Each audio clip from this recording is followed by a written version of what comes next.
Tapos lang nung initial hearing natin, hindi dumalo si Coach Baldwin dahil nakikiusap siya na pagpahingahin muna daw siya. Humarap yung kanyang abogada. Kalalabas lang ngayon at sangayon sa batas, they have 10 days to answer. A verified answer would have to be submitted. Today is June 15, so hanggang June 25 yung verified answer. After June 25, magkakaroon tayo ng isang formal hearing sa June 29. Sa ngayon sa batas, sinusunod lang natin yon. Allowed sila ng 2 hearings, pero kung isang hearing lang, after the initial hearing, we have 30 days to resolve. Hiniling natin na doon sa unang imbitasyon na ipakita yung kanyang alien employment permit. Alam nyo na.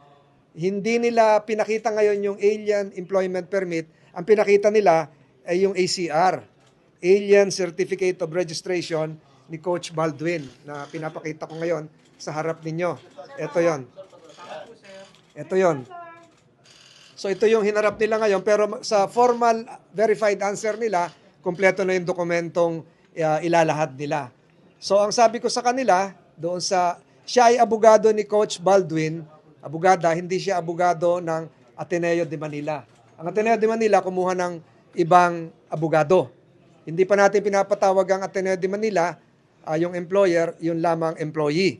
So alamin pa natin kung kailangan ipatawag ang Ateneo de Manila University. So sasagot sila ng formal sa June 25. Kung makakarating si Coach Baldwin, patitingnan pa raw nila kung maganda na yung kondisyon, baka magpa-medical check-up pa kahit daw gustong-gustong pumunta ngayong araw na ito. Pero sila ay sumunod sa ating paanyaya, kaya kalalabas lang, nakita nyo naman, yun yung abogada ni Coach Baldwin sa Villanueva Law Offices. Sir, ano abogada? Siguro hindi ko ma-reveal sa inyo, pero ang tama, Janela Florderiza ng Villanueva Law Offices. Sir, anong meaning nung ganyang dokumento na isinumite nila?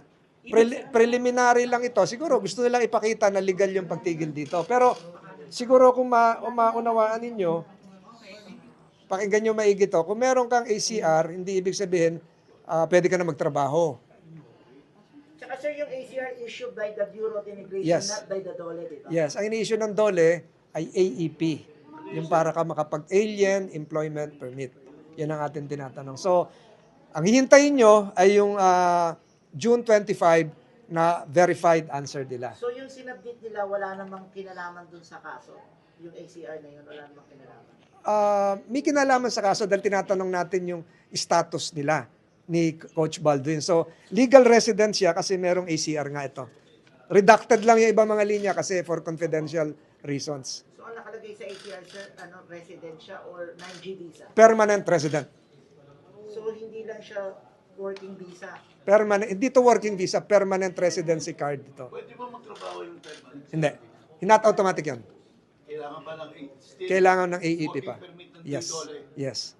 Pero malalaman natin sa 25 yan, baka meron naman silang AEP. Hindi pa kompleto yung, wala pa silang verified answer. Okay. Sir, yung reason ng hindi pag-present ng AEP, valid naman po yun. Hindi kasi kasama ngayon si Baldwin eh. Hindi kasama ngayon si Baldwin. So, sa verified answer nila within 10 days, ay maliwanag na lahat yan.